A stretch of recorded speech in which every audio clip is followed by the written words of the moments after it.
the thing with the teen sex offender counseling that we did, these were teenagers, and so it's court mandated. The judge, says, "Okay, you have to do this sex offender counseling. You have to do community service," or whatever it is, and then that is supposed to be able to taken off their record, once they complete everything. It's not like an adult. If you're an adult, you go on the sex registry and that's it.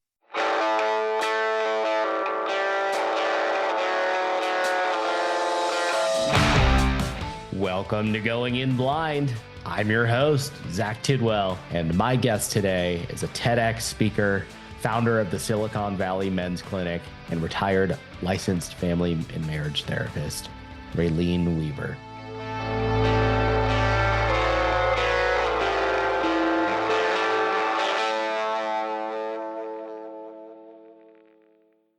And to everyone at home, thank you for listening. Please take a second to help me grow the show so that I can keep delivering these conversations week after week for years to come.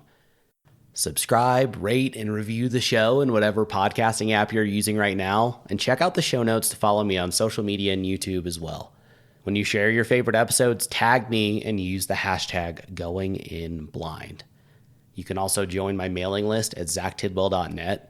And if you know someone you think I should talk to, have them send me an email at contact.goinginblind@gmail.com. Raelene, thank you for coming on. Thanks, Zach. It's great to be here. Yeah, I gave you a little heads up in the waiting room here, but I want to dive right into this. You spent your career as a licensed family and marriage therapist, and specifically at a certain point started working with male teen sex offenders. Where was this at and when was that? Around like when you first started, when you made that shift? Yeah, it was probably about 10 years ago or so. I kind of got into the therapy field later in life and, had to go through the process of getting my master's degree, doing 3,000 hours of, counseling as an intern. And Oh then you my finally, God. then you, you pass two state exams and finally you're licensed. Then you're like, oh boy, where do I get clients? How do I do this? So, anyway, I was lucky enough. It's just life is interesting. This gentleman who had been running a practice for like, I don't know, 30 years or so. And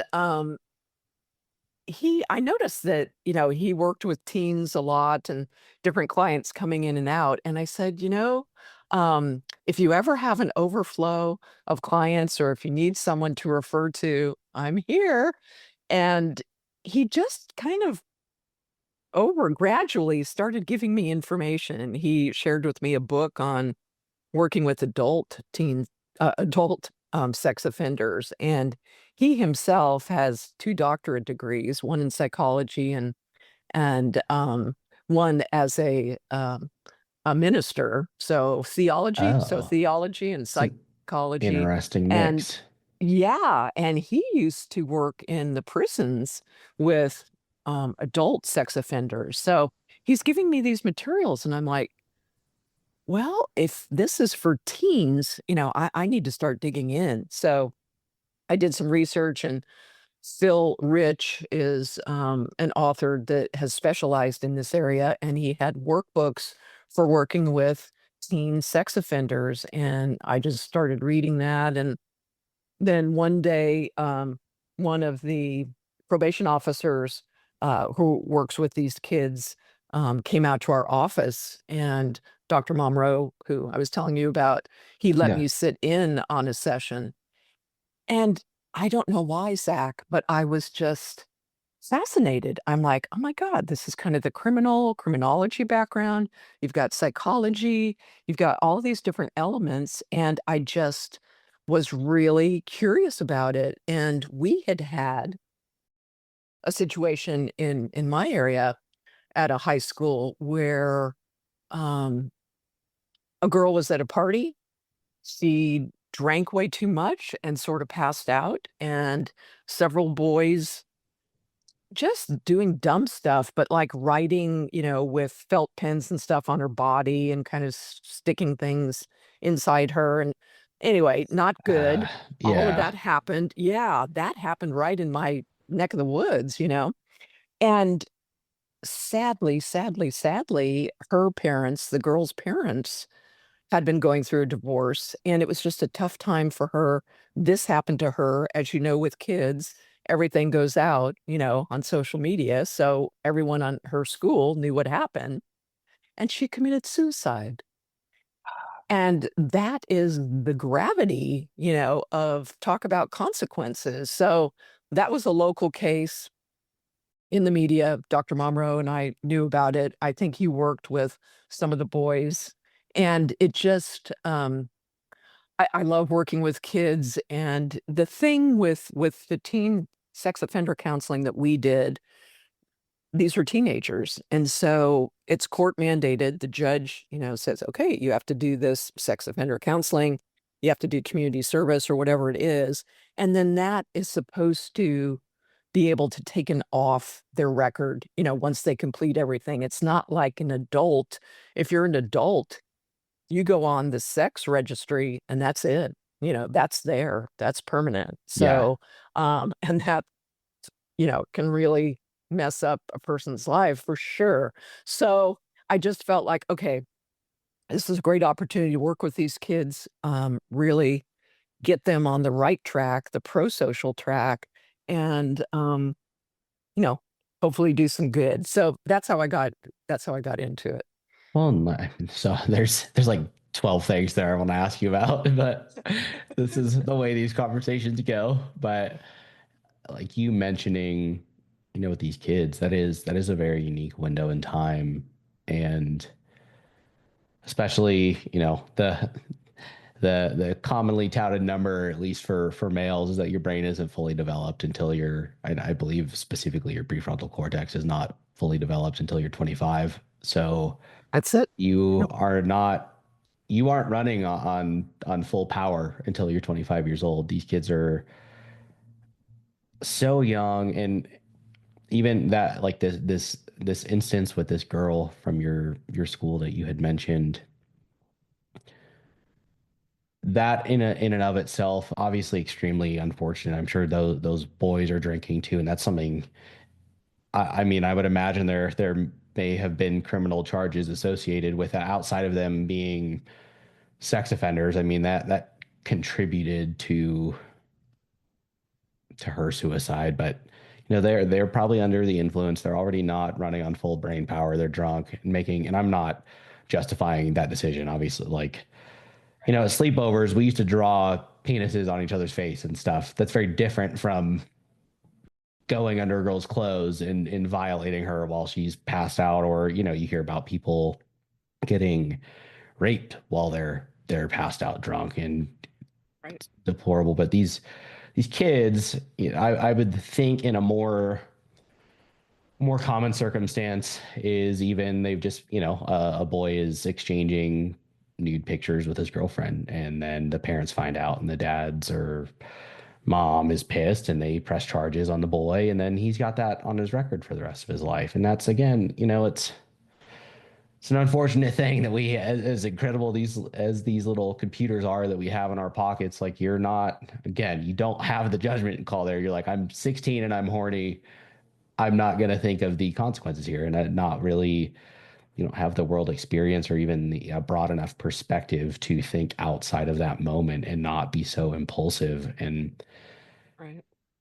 such a unique opportunity there to where it is kids that, I mean, there's a difference between mistakes like that happening versus like a 16-year-old molesting a child. That's a very different case in my Right. eyes. And Right. but like, for these kids who have just made a mistake like that, where it's okay, a boyfriend and a girlfriend were sending pictures back and forth, like they've got a way to redeem themselves and not have destroyed their lives before it ever started. And I guess I'm glad you mentioned Dr. Rich, because I was curious. You mentioned him and a specific quote from him in your TEDx talk, which was Mhm. Oh gosh, I can't remember. It was something to the effect of all criminal behaviors like derived from a lack of self-regulation. And so, Mhm. do you? Self-regulation, and then also, I think I don't know if I mentioned it in the talk, but in his books, it's the connection between the teen and the therapist, and that to me is paramount. And Yeah, luckily, like I said, I've got teaching credentials. I love working with kids, and I think it's establishing that trust and that connection where they feel like, you're yes, you're gonna hold them accountable, but you're there to support them so that they can learn and grow and that they can make better decisions. So, the self-regulation piece of it, yeah, that's definitely, critical. And it's really understanding kind of the emotions behind it. Like you said, there's the immaturity, but then what else is going on? Like I mentioned, the case nearby me, it's like for her, her parents are going through divorce. So, there's a lot of turmoil should she, already. yeah, exactly. Should she have been at that party and drunk? No, but those were the circumstances. And with the boys, yeah, what was going on with them? Immaturity, for sure, curiosity, for sure, but where was their moral compass in that? So, yeah, the self-regulation is getting to those feelings, really talking about, what why that they would think this would be okay. It's correcting those thinking errors in that, "Oh, this is okay." Well, no, it's not. Look at the consequences. Yeah, So and then with boys, often society allows them to be angry, but what's underneath that anger? Is it depression? Is it sadness? Is it anxiety? There's usually something there that's that's hard for boys to more. talk about. It's like a more tangible emotion than anger. It's like the contributing factors to, or but it's being expressed or displayed as anger. Right, Okay. right, Do right. you, with that, the lack of self-regulation kind of being the key component of this, obviously that the therapeutic relationship comes after these kids have been gotten in trouble. Do you believe that that self-regulation, and because I don't think you didn't mention specifically working with adults. I know that your counterpart did, but do you believe that that's the case for adults too? Or Oh, absolutely. okay, Yeah. I mean, you hit on it. It's impulse control and self-regulation, right? So impulse control is huge. It's like being able to delay gratification, being able to sit with something and think it through rather than just acting. You actually, you know, think about what you're doing before just impulsively doing it. So, yeah, those two so things I think are real important. do you think, I guess to me, that sounds like you're speaking in the context of something that is not premeditated, where where the self-regulation is the cornerstone there. Yes, Mm, is that correct? yeah. Okay. Yeah, yeah, I would say so. It's just that it's a common way. It's just, um, yeah, I think that's just the way that that person is used to interacting, and so they haven't learned, to kind of step back from that or yeah, yeah, I think you got it. Okay. With that, I mean, I've been so curious about that since we connected. Like how, and again, I see these, but I mean, I've already expressed that. I think if a kid makes a mistake like that, that's very different from like them abusing a younger child or an adult, especially. Like if you're an adult, you know what you're doing. If you make that mistake, and that should be on you for the rest of your life. But do you like when you were talking about, was it Dr. Monroe? Mhm. Your okay? When you were talking about him working with adults, like all I could think is like, how do you sideline your own beliefs in working with those adults? And I know you didn't work with adults, but with these kids, did you have to battle with that? Was that Zach, that is amazing to think about it, and that's why I start out with my TED Talk. It's like, who wants to talk about this? This is scary. No one wants to talk about, teen sex offenders or sexual abuse or child abuse. It's scary. It's disgusting. But with most things in my field, the more that you can talk about it and shed light on it, the more that people can learn from it, and it takes away the power. So if I'm talking about suicide or divorce or addiction or human trafficking, and I think that child, molestation, that's right at the top. I mean, that's so scary, right? And you think of prisons and I think there was a movie called, oh shoot, Dark Eyes or something. It's like sex, child abusers in prison are even really looked down on. So the stigma, I think, is what you're referring to. I think with Dr. Momro, me kind of getting involved gave him a little more um support, I would say, because he kind of alluded to me that when he talked to other adults about this, they were like, "What are you doing?" They were almost shaming him, for work, like you were saying, working with men that had, been involved in this. And I will say, I'm sorry, Zach, my mind is like a tree, so I go No, you're off in, fine. You in are totally 12 fine. in 12 different directions. But I will say that boys who are sexually abused as children, that's They're way more extremely likely. hard on them, and some of them repeat that because that's what happened to them, and if they don't get support or counseling, how confusing is that? You've got a Yeah. male, maybe family member, that's sexually abusing you, how confusing as far as your sexuality, how I mean, whew. So, I guess my point is that yes, it is, it's a stigma, it's hard, no one wants to think about it, but yet let's look at it, and in those cases where some of these adult offenders, if they were offended as children, then they need counseling, they need support, or you know what I mean? Still, that's I view that differently, and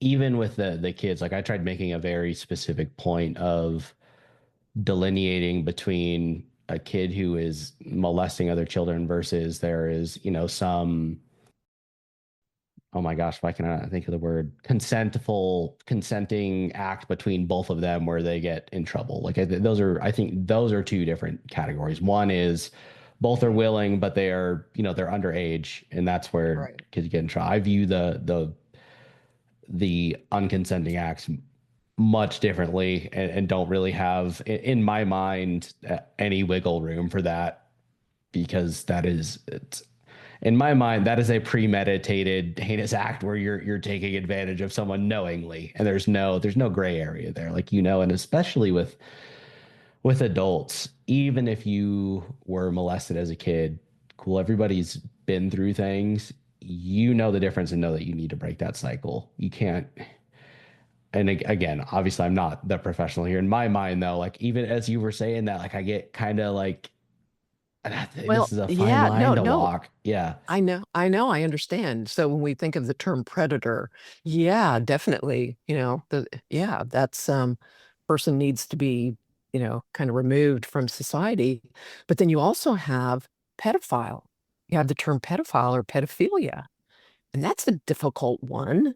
I don't know if that only affects like maybe 2 to 3% of our population, but yet God, in their case, it's like you could have 2 kindergartners that are friends. I mean, it's so cool, right? Little kids are sweet, they're friends, they're buddies or whatever. Well, most kids grow up. You grow up and you become attracted, in your teen years to other teens or as adults to adults. With a pedophile, they grow up, but they're still attracted to a child. And that is just I don't specialize in working with pedophiles, so I can't really speak to that, having any experience, but again, just looking at that, I'm like, "Oh my god," how does a person deal with that? And there are groups that do work with pedophiles, and I think in some ways it's maybe like AA type meetings. It's like you go to meetings, you support each other, your life is very structured. You do the same kind of things every day to keep you busy and to keep you occupied. You go to your meetings, and I don't know. But Yeah, I don't know how you navigate that, but that's what even like that really in society that is like the lowest of the low, and even I feel that way when you're saying that. I'm like, yeah, if you slip up on that, that's like you fucking deserve the consequences, and it is that's an interesting line, and that's it is, it's hard, isn't it? It's like, oh my God, yeah, I don't I know. couldn't work with adults with that. I wouldn't be able to sideline anything. Like it wouldn't. I don't. That's why when you were talking about Dr. Monroe, I was like, Mhm. wow, I bet just a I know, very but dynamic theology, character. Yeah. yeah, yeah, but think, theology and psychology, and they're in jail, and yeah, like you said, if they're predators, if they're psychopaths, if they're um nor if they're there to only hurt people, that's a whole different category that I don't think he worked in, I don't think I worked in. Mhm. But if it's another human being, just the fact that he did work with them, I think that shows, some compassion. But it's very Very high different. level. Yeah. Yeah, yeah, definitely. Yeah. But I think, like I said, one of the things that made me feel good about getting into this is that I think I made him feel a little bit better because I'm like, "No, you're not a scourge. You're not doing anything shameful. You're not Yeah. bad. You're trying to help." Trying to help these kids, you're trying to help their families, trying to prevent them from growing up into the type of person that you and I are talking about. Let's get in there. Let's work on this when they're young. And like you said, yeah, the brain's not fully developed. They're immature. They're curious. A lot of them come from chaotic households. Let's address this now, and get Yeah. them on the right track. So that's where I And was coming from. in those capacities where these kids do have a rough home life, I mean, were you intervening there too, or how does that? Because I know you were working in schools. Was this through schools as well, or had you moved on? Right, this was more in private practice, yeah, these Okay. clients were referred through Santa Clara County Juvenile Probation Center, so that's where we got our referrals, and they came to our office. But yeah, we did, meet with family members sometimes, and that's wow, I think, um, in my book, I mention well, I'll give you a really, just a touching, um memory that I have, and then one that's not so touching. Well, But anyway, and one tell one that everyone would the title of it real quick too. "Let Boys Be Kids First," you mean, or Well, the yeah, book? because yeah, you Yeah. were about to mention from your book, so I wanted you to plug it real quick so people could hear it. Yeah. You sound like my media coach. She goes, "Raelene, my geez." Okay, so in my book, "Let Boys Be Kids First," I do share a story, with one of the moms of one of the boys that I was working with, and,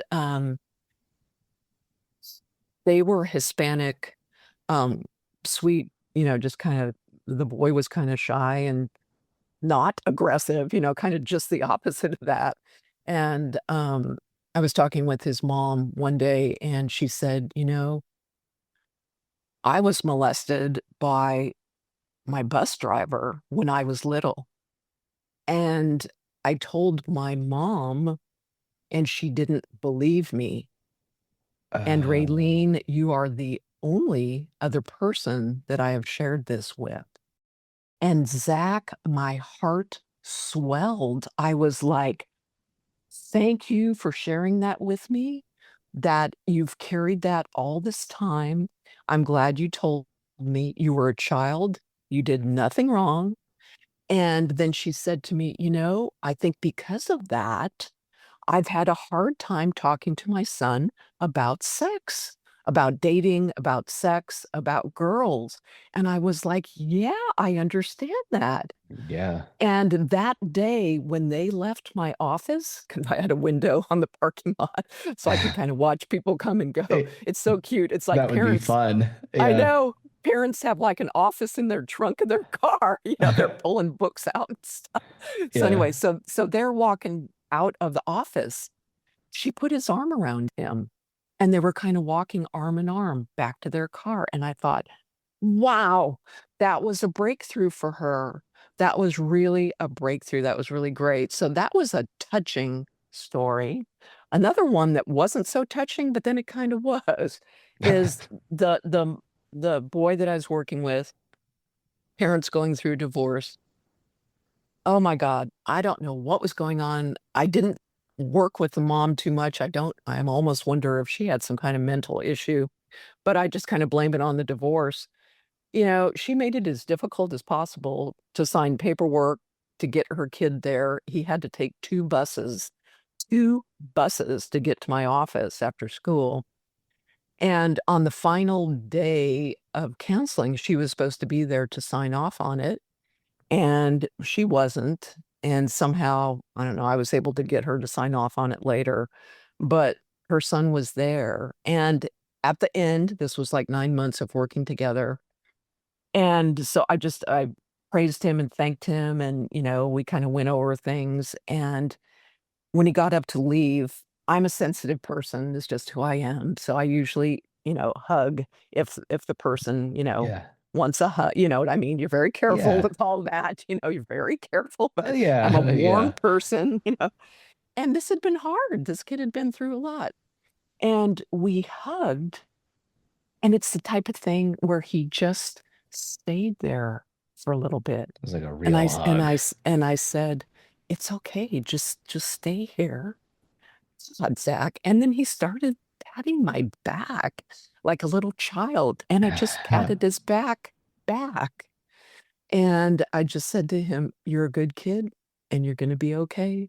And he left, and that was it. But I sat down and I just cherished that moment because I thought, how often has that kid gotten a hug, and everything Oh, that he went through, um, he did it. His mom sure wasn't helping, but he yeah. finished the counseling. He showed up, he did the work, and anyway, here again, so that's the relationship piece, right? Is that you build a really trusting relationship. Yeah. Well, and like, I mean, even outside of the fact, if they don't have a chaotic home life, I mean, obviously a chaotic time in their life dealing with whatever they've just done and the consequences that have come down from that. That's wow. Absolutely. Yeah, the police reports, the probation officers, maybe having to change schools.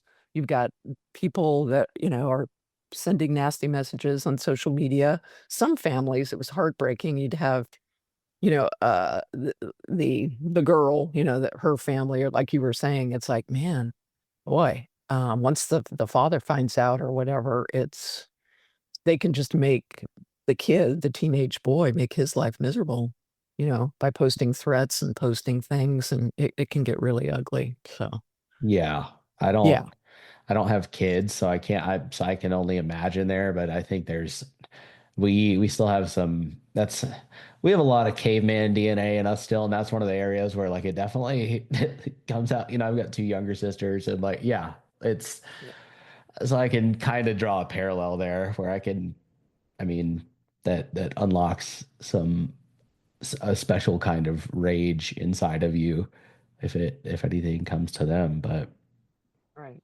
I mean, this is such a okay, almost a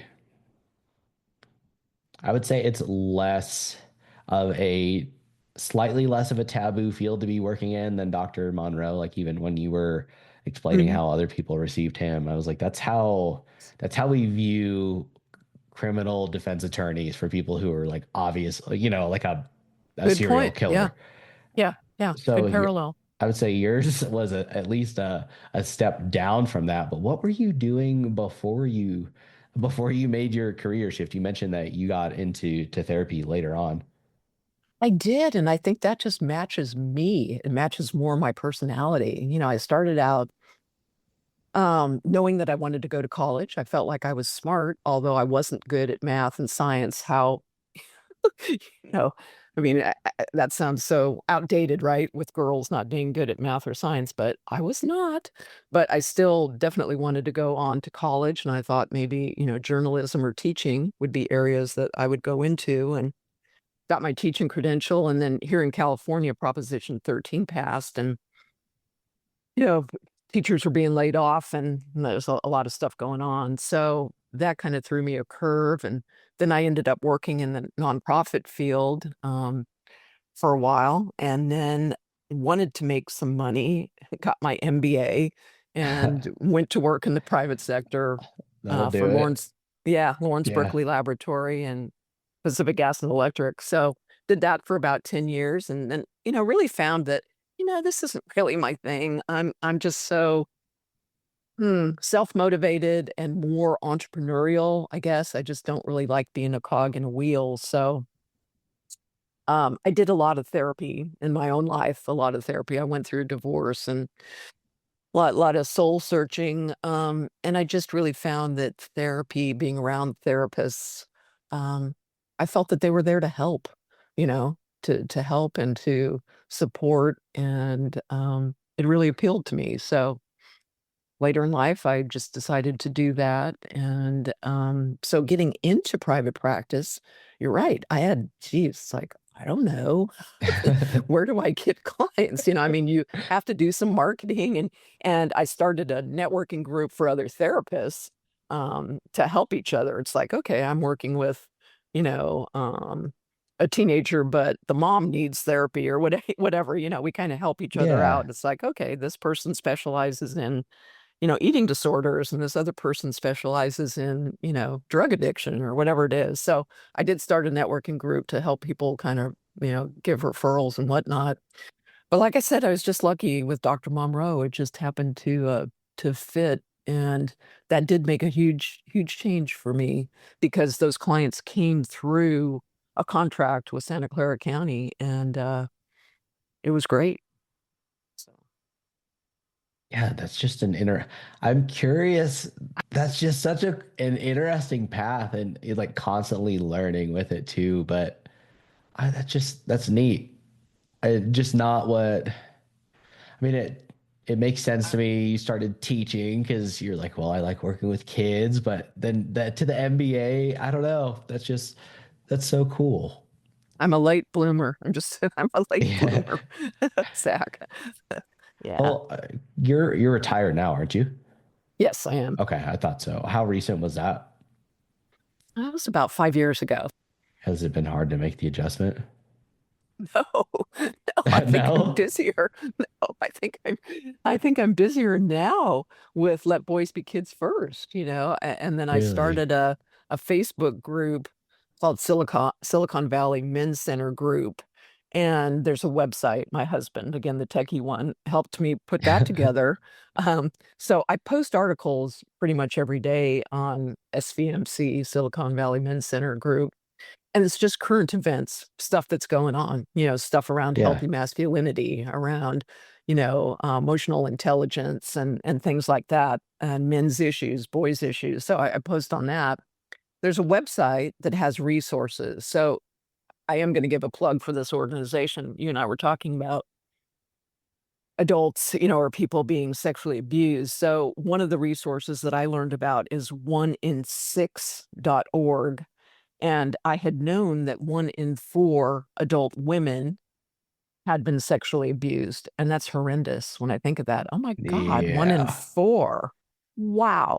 But Zach, 1 in 6 men have been sexually abused as children. That's like 18%. So, man, I learned about that. That's on my website. I've got other therapists and other organizations. It's kind of like a hub that's designed just for boys and men. In our society, we've got a lot of resources for women and girls. That's great. We need that. I fully support that. But men go through divorce. Men suffer from depression, from anxiety, from drug addiction, from suicide. Um, and I just don't think that we've been as geared to having resources for men. It's sort of been, in my book, I talk about the old boy code and the new boy code, and we're kind of still partly stuck in that, men don't ask for help, they don't show their emotions.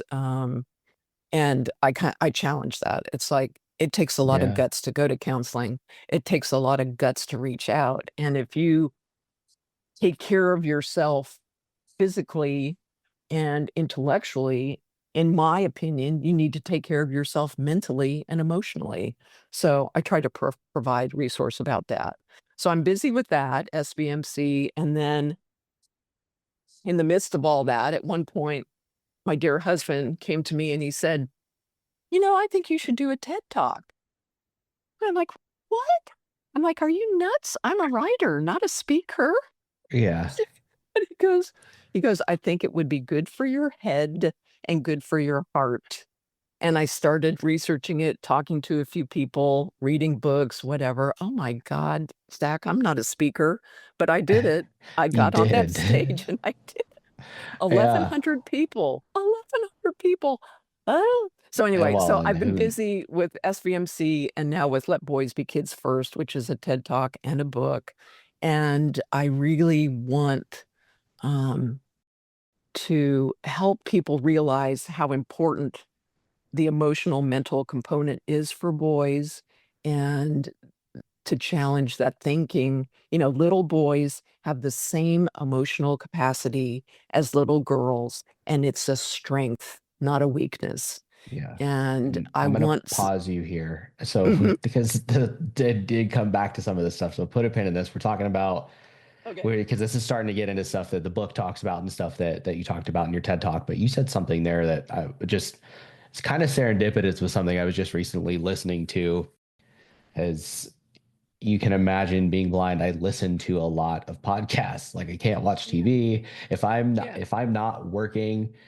I am listening to something, whether it's an audiobook or a podcast. But you were talking about specifically, I mean, definitely, and I'm sure we'll get into this as we get into your work with the book and the talk. But I think a lot of people now are aware, like, okay, or I think everyone's probably aware, and especially women are probably aware that men don't speak up about stuff that they're struggling with.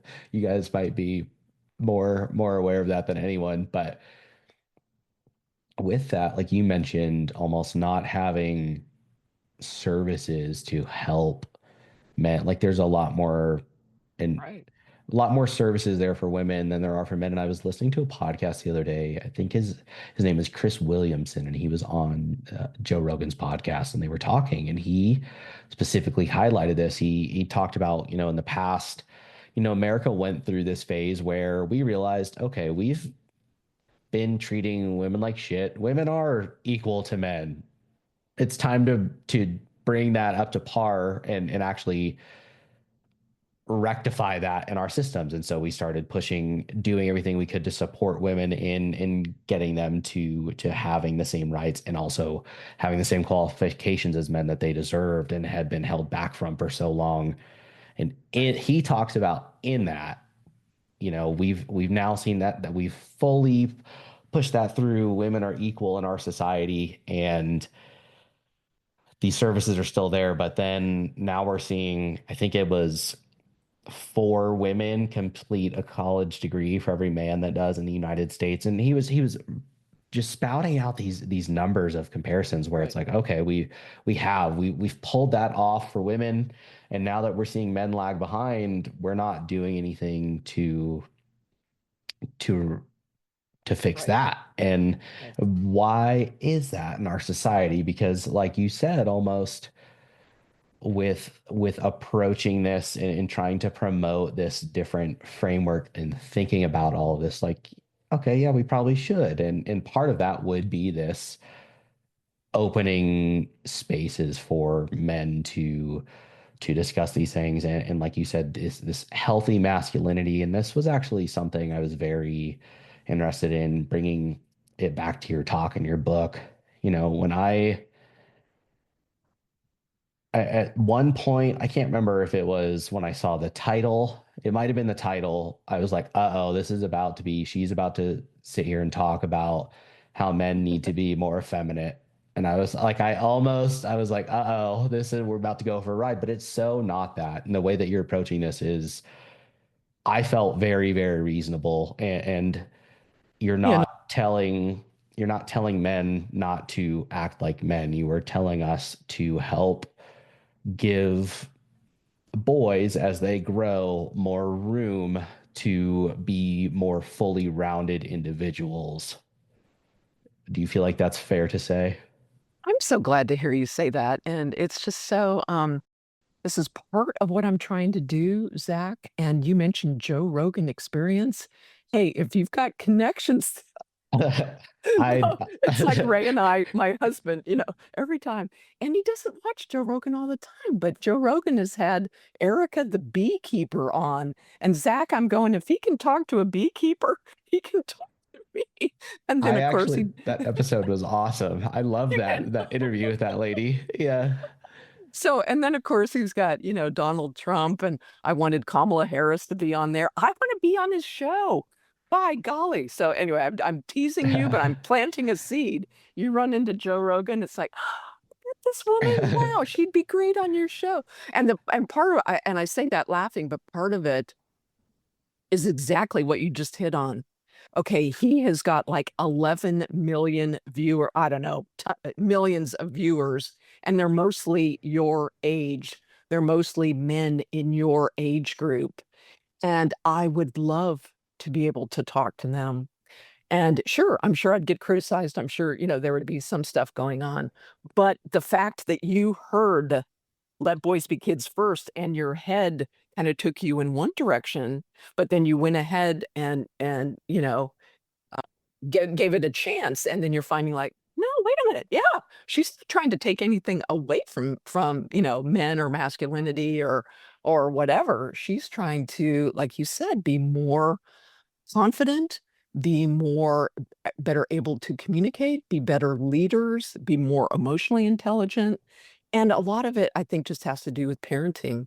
Oh God, Zach, you get me going here, and I'll just keep going. Well, that's why I But paused you earlier. I was like, I don't want to forget my question because I did while you were talking. I was like, what was I gonna say? I was like, I gotta put a pin in this, but um, you're good to go.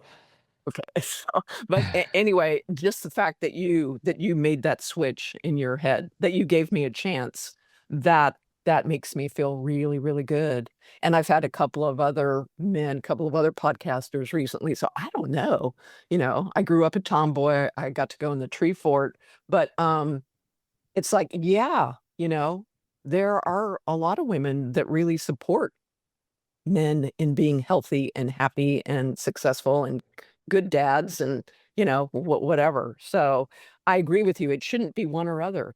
We've done with STEM, science, technology, engineering, math. We're doing that with girls, and that's great. And you're right, more girls are, more women are graduating from college, and more men are not. And there's a higher suicide rate for men, and boys are medicated at higher rates for, ADHD. There's a lot of things, that we're seeing that boys are having trouble now. And Yeah. so, I want to address that. And I think we should be more egalitarian. I think with Title IX, my husband was saying he has a friend that works on a college campus that really drastically changed funding and stuff. And instead of, let's give all of our funding just to the guys, for sports, or just to the girls for sports, we're going to have to start doing it for both across the board equally. I don't have any Yeah. magic wand on all that, but you know what I mean? It's like, Yeah. let's not exclude one for the other. Let's support both. And maybe things are changing so that women are emerging more, but let's adapt. So to go Yeah. with that STEM, science, technology, engineering, math, I don't know if you've heard Richard Reeves, but he has started the Institute for Boys and Men or something, and he talks about HEAL, health, education, administration, and literacy. So if we could get more career paths for young men, I totally support vocational training. Totally, vocational training, but also health. There are a lot of jobs. It used to be that a male nurse, you'd get laughed at for being a male nurse. Oh, I hell don't no. know. That's so 'cause I was a machine gunner in the Marines. When I got out, I was Uh-huh. going to school for, I wanted to be an ER nurse. So I got out and immediately started Good. going to school for nursing. And there wasn't, I don't know. I didn't get any pushback at that time. That was in, gosh, that would have been 2018 and in early 2019 because I shot myself in 2019. So like I think that stuff's starting to shift, and I want to kind of try and reel this back in a little bit because I think we've been going for 40 minutes or so, and I want to make sure that we have some time to. I want to come back to what was that gentleman's name? Dennis something? Who were you Well, just talking? Richard Reeves, Richard Reeves. I don't know where Dennis Richard. came from. Oh my gosh. No, But that's okay. you were you were talking about okay, now I forgot what I was going to talk That's okay. about. Stem and then heal is what his. Yeah. I Uh, think I think a lot of this stuff and there like you touched on a lot of issues there. I think I I feel like maybe things are getting for a while for a little bit there and maybe that is why I was so initially like had that knee-jerk reaction where like uh-oh she's gonna go down this path where men need to be more effeminate and because I think there was kind of that movement for a little bit there but well, there's still, and I sorry, I don't mean to cut you off, but and I'm glad that you found when you were going in to be an ER nurse. I'm glad that that was more acceptable, supported, and available. That's excellent. But I will say that the flip side, where I'm glad that you didn't go, is this whole area called the manosphere or incel culture stuff on Reddit. So you're out there a lot looking at stuff. But the opposite of what when you heard Let Boys Be Kids first, you kind of thought, oh my God, she's going down this path. Well, you've got a group out there of men that are saying that they feel that they are not um I don't know how to really say those this, are those but the are mediocre incel. men though is the problem those aren't when you think of a man that's not a man these are unremarkable human beings who Okay. are out there like the incel culture correct is Yeah. yeah Yeah. those are in my mind like those guys are there's a reason you're not being successful in these why like what I've seen is these gentlemen tend to almost get kind of anti-woman and then also Yeah. anti-successful man, and that is because they themselves are unremarkable and are reaching out or lashing out as opposed to turning inwards and correcting their own deficiencies, right? Like those, Right. I just That's the go ahead. Yeah, thank you. That's the way that I see it too. Because I was thinking when I was younger, when I was a teenager, I knew that I was smart, but here again, not, engineering or math, but I had braces, glasses, acne. And I was like, I am not going to be pretty. I had better be smart.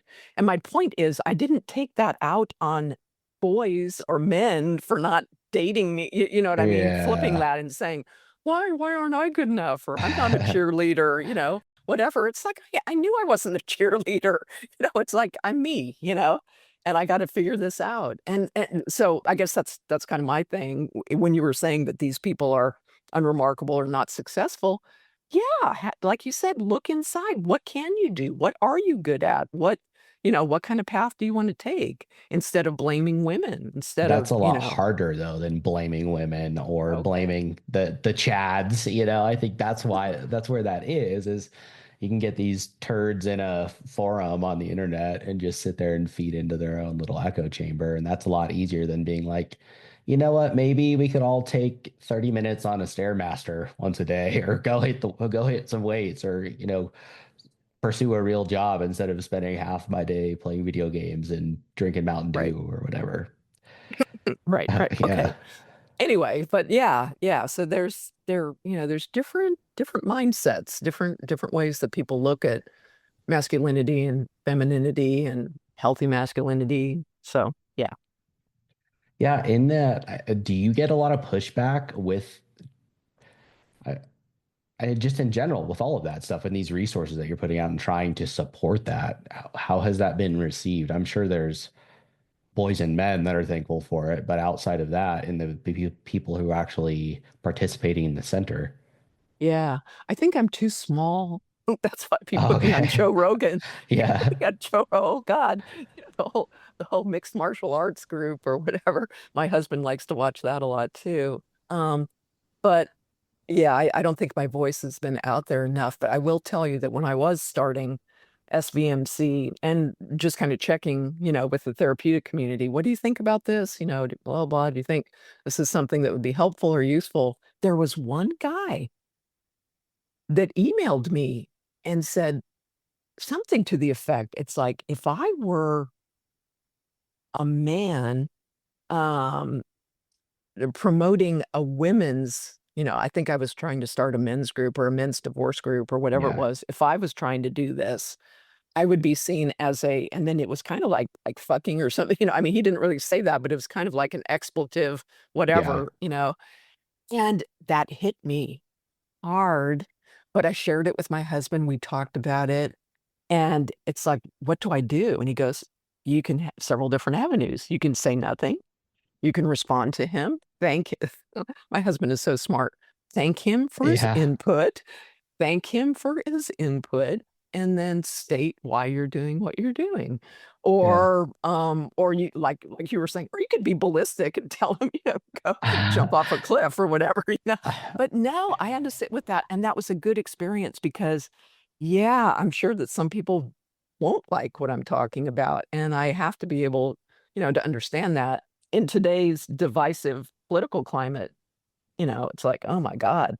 And You I have to was, have some kind of a tough skin, but yeah. I think and again, I'm kind of in my cocoon, right? I'm in a therapeutic community. I'm in kind of a liberal part of California, you know, You mean California? which I love, Yeah. but my Yeah. thinking is not. Where are you, Zach? Where are you located? New I'm Mexico? in Denver now. Denver. I was actually stationed on Camp Pendleton. So I lived in Southern California for a couple of years there. Okay. Yep. Okay. Um, but so I know that maybe in general, people would see me as liberal. But I think in the book, again, I talk about if you look at my goal, you know, and if parents were to ask themselves, okay, I want a boy, and I say, do you want a boy that's strong or emotionally strong and emotionally shut down or emotionally unavailable? Or do you want a boy who is strong and emotionally healthy? And I make the point that you can be tough and tender. The same person can be tough and tender, and I don't know how many people would argue with that. Maybe Well, they would. Maybe with they're like, that "No, he has to be tough and, oh, okay, with all right." that Well, uh, emotional intelligence, you're more equipped to deal with everything. I mean, yeah. that's the toughness is key. You still have to have that, but again, that's not you're not arguing that that needs to go away. I think, like I said, after I got past my initial little knee jerk, like pull your hand away from the stove with that whatever it was that I initially felt. I think the only things that I heard that I like didn't agree with was like you made a comment about rough housing and boys making dirty jokes. And I was like, well, that's part of what boys do. But then, like it's just, I mean, we're still little chimps inside somewhere. But like it was again a very, I felt reasonable and measured approach. And it specifically at the end as you round out the speech, because I've listened to your talk twice. I haven't read your book, but Thank you. just you bring it home as oh my God, I can't remember. It was like, okay, instead of boys will be boys and like making excuses for boys being shitheads to each other, like, no, boys will be respectful and tolerant and emotionally aware or something to that effect. And Well, I'm like, thank you. okay, this Yeah. is yeah, it was Like, very, can very I reasonable. spout that off? Please Is do. it okay if I didn't want to put you on the spot and you'd be like, well, I don't remember. So go for it. No, this is what I've been told. You're supposed to talk about this. Yeah. Okay, Zach, so there's the old boy code and the new boy code. And so I'm asking for a new mindset. So instead of boys will be boys, boys don't cry, act like a man, we have boys will be respectful and responsible for their actions. Boys cry, and that's okay. Act like a human, be kind, and be yourself. So thank you. That's it. That's the old boy code and the new boy code. Yeah, So there you go. pretty pretty reasonable adjustments. And like I think, I talk about because in the context of my story, when I talk about my path towards getting to the point where I shot myself in the face and people talk about like, well, don't you think like the military needs to be fixed there? Or that's the, they need to fix that environment. And I'm like, well, first of all, like I'm responsible for where I got, and that was 9 months after the military. And, that's in that environment, you still need people to be, you need hard men doing hard things. And that's a different, like, you don't need to nerf everything that's going on there. And so I think that's probably, when I try and take a hard, a hard turn and like lean right back into that when people try and suggest that when exploring my story. And I think that's probably where some of my reaction came from. And I'm sure a lot of other men and probably other veterans will hear that and realize if you really stop and think about what you're saying, it is reasonable. And they're I would say outside of like specific context like that, or when if you got a dude on a SWAT team that's hitting a house, like that dude needs to act like a man in that moment. But we're talking about boys, we're talking about the way to structure an environment for boys to become men that we would want in our society that are well-rounded and more equipped than, the men of the past, and still Yeah. tough and Yeah. but also able to process everything. Right. Thank you. And so another thing that I try to bring up is that it seems like society, and I witnessed this as a kid growing up with all the boys in my neighborhood because I was like one of the few girls, is that boys tend to be rated on performance versus character. So it's more how does he excel in athletics or academics? It's like how smart is he? How fast is he? How strong is he? Okay, that's great. But what about lifting boys up for showing character, for being kind, honest, courageous, compassionate? I really try to make a point about that too, because I think that character and a good moral compass, that's kind of lost sometimes, Mm, when people think yeah, of masculinity.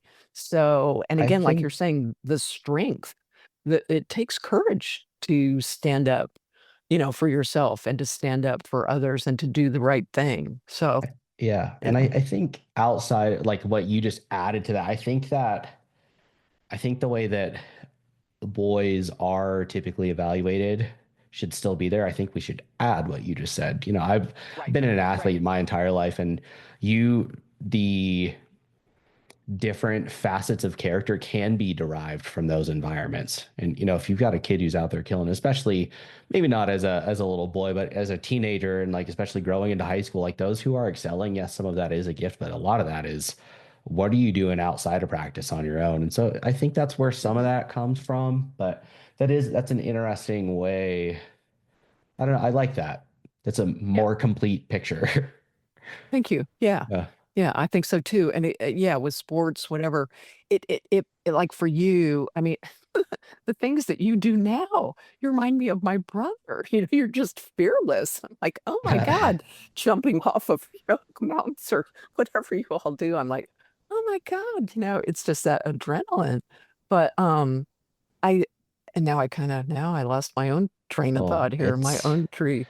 But that's fine. yeah, We'll I go do ahead. think character is important. Oh, what I was going to say is with sports, if someone like you loves it and you're doing it and it's a strength of yours and you've got good coaches or whatever, I think it's fantastic. If you've got some kid that doesn't really enjoy the sports or they've got a mean coach or whatever, I just think it's a whole different story. So anyway, Yeah, that's that that. makes sense. And before we go down another rabbit hole here, we're hitting hitting the hour mark. And so, it takes me an hour long episode takes me 4 or 5 hours to clean up the audio for. And so I'm trying to keep them to about this length so that I can actually keep up with this and keep putting them out. So as we bring this to a close, tell everyone again the title of your book and your TEDx talk. I'll have links to these things. I'll have links to the center and anything else where you want people to find you. Yeah, thank you. So they can just go to my website, letboysbekidsfirst.com, and And from there, they can find out where to order my book if they would like to. They can watch my TED Talk there. My social media handles are there. So they can find me at Silicon Valley Men's Center or Let Boys Be Kids First or LinkedIn, so yeah, that's where I'm at. Awesome. Thank you for all that. Thank you. I really, really enjoyed this conversation. Thank you for taking the time to let me pick your brain and Thank you. I'm giving you 10 gold stars here. You've been so much fun to talk to, and you're so knowledgeable. And I really appreciate your honesty. And this is a great topic. So thank you for helping me get the word out there. That's always been my mission, is to reach as many people as possible and to do as much good as possible. yeah, and we'll So make a thank you. pact. We'll make a pact. If I make it on Rogan, I'll tell him about you. If you make it on Rogan, you got to tell him about me. Absolutely. All I'm right. shaking your hand right here, Zach. I'm shaking your or high five or whatever the heck, I don't know. Yeah. I love that. I love that. And Erica, the beekeeper, I just Yeah. think that Yeah. that's cool. Thank you. Awesome. You're amazing. Thank you. And thanks everyone at home for listening to another episode of Going In Blind. Please remember, if you haven't already, go into your podcasting app, rate and review the show, and then share this episode around because people need to hear this conversation. See you next time.